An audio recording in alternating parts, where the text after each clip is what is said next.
치료 방법도 워낙에 요즘 이제 다양하고 많이들 알고 오실 것 같기도 해요. 그렇죠? 무조건 수술하는 건 아니고요. 네, 그렇죠. 수술의 시옷자만 꺼내도 두드러기 나시잖아요, 여러분들. 좀 무섭기는 해요. 아, 당연하죠. 네. 저도 물론 외과 의사지만 저 역시 당연히. 네. 그런데 이제 보존적으로 척추 질환은 기다리고 주사 맞고 뭐 하다못해 뭐 시술 또는 약물 치료 할 수 있는 보존적 기간이 있어요. 네. 그걸로 대부분 좋아질 수 있지만 어떤 신경이 압박돼 있는 경우에는 뭔가 해결을 해야 돼요. 그런 경우에 예전에는 절개를 했어요. 크게 절개해서 나서목 고정술을 박는다든지 이렇게 수술했는데 저 앞에 있는 보존적 치료와 절개 이 사이에 즉 극단적 치료로만 했다가 네. 1990년 후반부터 2000년 들어오면서 어떤 기술? 내시경, 그다음 현미경, 내비게이션 이런 기술로 즉 미세 침습, 구멍을 뚫어서 또는 현미경으로 약간 1cm, 2cm 절개함으로 예전의 수술적 효과를 얻으면서 주변 조직을 망가뜨리지 않고 치료가 잘 되고 전신 마취가 필요 없는 이런 즉 요 가운데 치료는 아주 간단한 시술 또는 고난이도의 시술 또는 뭐 내시경 치료 간단한 수술 중간 단계 치료지만 큰 수술하지 않고 근본적인 치료를 할 수 있기 때문에 이제는 전체 환자 중에서 거의 한 80~90% 이상은 저렇게 미습 침습 치료로 충분히 치료할 수 있는 시대가 열렸습니다. 네. 네. 그래요. 그래서 이런 근본 원인을 해결해주는 그런 수술 치료, 수술적인 치료 해보면 도움이 될 수 있을 것 같은데 어떤 경우 이 수술이 꼭 필요한가요? 그러니까 수술을 해당되는 경우는 전체 환자 중에 약 5%가 안 됩니다. 한 3~4% 보고하고 있는데 그러면 선생님 저는 그냥 수술 절대 안 해도 되는 거죠? 이런 질문 많이 받거든요. 네네. 그런데 그런 질문 100명 중에 5명은 해당돼요. 그러니까 여러분 제가 환자분한테 어머님 제가 죄송한데요. 어머님 귀에 들리기에 좋은 얘기만 하는 사람은 아닙니다. 100명 중에 95명은 오히려 수술로 걱정하고 오셔도 제가 말리고 여러 가지 재활이나 주사나 보존적 치료로 됩니다. 주사로. 네. 그런데 정말 제가 하루에 한 100명 정도 환자 보면 5분은 꼭 계세요. 수술이 급하거나 앞으로 좀 대기해야 될 분들이 계세요. 어떤 경우냐. 예. 반복되는데 너무 증상이 심한데 기존의 시술이라든지 주사 치료로 해결이 너무 안 돼서 몇 달, 몇 년 가는 경우. 이런 경우는 계속 망가지기 때문에 그쵸. 골든타임 놓치면 안 되기 때문에 수술이 필요한 경우가 있고 두 번째가 더 중요한데요. 일단은 보행이 잘 안 되시고 걸음걸이가 안 되면 내가 여기 들어가지 않나 봐야 돼요. 자, 여러분 보행 여러분 안 되십니까? 걸음걸이 안 되면 진짜 문제 있는 겁니다. 요즘에 80 노인들도 쌩쌩하게 잘 걸어요. 그런데 내가 60대, 70대인데 보행 안 된다? 문제 있는 거고 그런데 다리가 힘이 빠진다?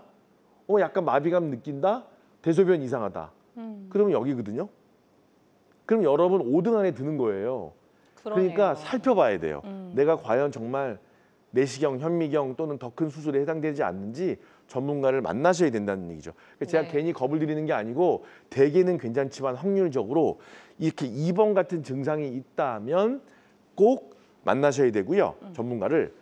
물론 대부분은 비수술적 치료가 먼저고 선생님들 만나서 안심하시면서 운동하면 되지만 반드시 수술에 들어가는 환자들군은 절대 시간이 앞다퉈서 검사하고 수술하셔야 되는 경우가 있다는 겁니다. 네. 그래서 수술에 대해서 막연하게 너무 두려워하진 않으셔도 되겠지만 꼭 수술이 필요한 경우에는 시기를 놓치지 마시고 결단을 하시는 게 중요할 것 같습니다. 그리고 허리 같은 경우에는 치료해도 또 아프고 뭐 재발하는 경우도 굉장히 많은데 그런 분들 같은 경우는 어떻게 보면 최적의 치료법을 찾지 못해서 그렇다라고 말할 수 있을까요?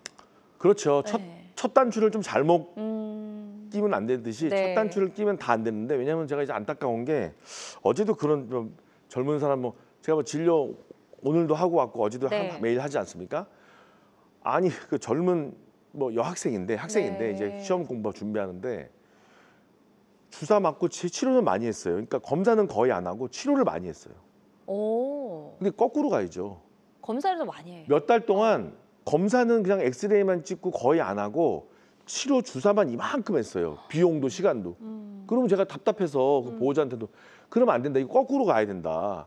그러니까 처음에는 한두 번 치료하면 되지만 이게 보통 걸음이 안 되고 너무 아프고 특히 다리가 당기면 아무리 젊어도 또 건강하셨다 하더라도 검사를 해야지 이 시작이 되지, 검사를 안 하고 그 장님 코끼리 만지듯이 치료하는 건 아니에요. 예, 그건 정말 중요하기 때문에 네. 제가 막 여러분들한테 검사비 나오게 부담 드리는 게 아니고 진찰을 해서 검사가 필요하면 하셔야 되는데 네. 어떻게 해야 되냐면 그 병을 직시를 해야 돼요. 직시한다는 게 뭐냐? 진단이죠. 정확하게. 그러니까 왼쪽에 엑스레이만 할 수도 있고 그다음 두 번째 MRI까지 갈 수도 있어요. 네. 하지만 MRI 하고 나서 더 정밀하게 세 번째 신경줄기 MRI까지 갈 수도 있고 네. 그 다음에 이게 신경의 문제가 아니고 혈관의 문제도 있겠다. 그래서 MRA나 적외선 순환 검사, 여러 가지 하지 도플러 검사, 동맥, 정맥 검사를 통해서 다리가 저리고 허리가 아픈, 골반이 아픈 원인이 과연 신경만의 문제인지 혈관도 복잡하게 같이 구성돼 있는지 아니면 골반의 이상근 증후군이나 고관절염인지 다 구분을 하셔야 돼요. 네. 가끔 진짜 종양도 나오고 어려운 병도 나오기 때문에 정말 0.1%에서 암도 나오고 희귀한 병도 나옵니다.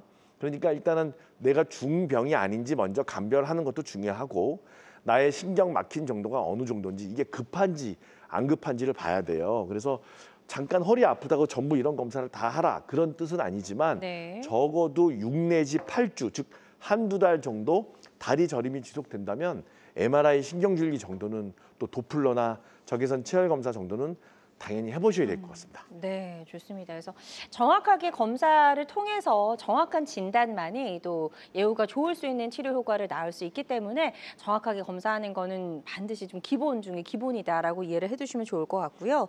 아까 이제 치료 방법 중에서도 뭐 수술도 있겠지만 수술로 가기 전에 최근에는 큰 수술이 아닌 미세 침습 치료 굉장히 대세라고 말씀해 주셨는데 어떤 점 때문에 이렇게 좀 대중화되고 많은 분들이 선호하는 치료 방법이 됐을까요? 사실 제 얘기를 잠깐 하면 저는 이제 척추신경외과 의사고 생활습관의학 전문이죠. 그런데 이제 생활습관의학은 이제 예방의학적인 의자병 예방 뭐 이런 얘기 하는 거고 이제 좀 전문화돼서 수술 얘기를 한다면 저는 진짜 큰 수술도 많이 합니다. 실제로 네. 하고 있어요. 그래서 뭐 완전히 변형돼서 뒤틀려서 휠체어 타기 직전 환자들, 대소변 진행하는 환자들 사실 오늘도 보고 왔고 매주 몇 분씩 수술을 할 수밖에 없는 경우는 네. 큰 수술을 하게 되는데 나사목도 받고 인공 디스크 치환술도 하고 목, 허리, 골반 저는 좀 험한 수술을 또 대학에서 많이 하고 현재도 수술을 하는 수술 외과 의사인데 네. 점점 큰 수술을 하지 않고 그 포커스를 찾아서 내시경이라든지 현미경을 가지고 전신 마취 안 하고 치료하는 환자들이 훨씬 늘어나고 있고 거의 재발 안 하고 네. 할 수 있습니다. 이건 정말 그래서 그 개념이 뭐냐면 MISS예요. 영어 써서 죄송한데요. 네. 영어로 얘기한다면 미스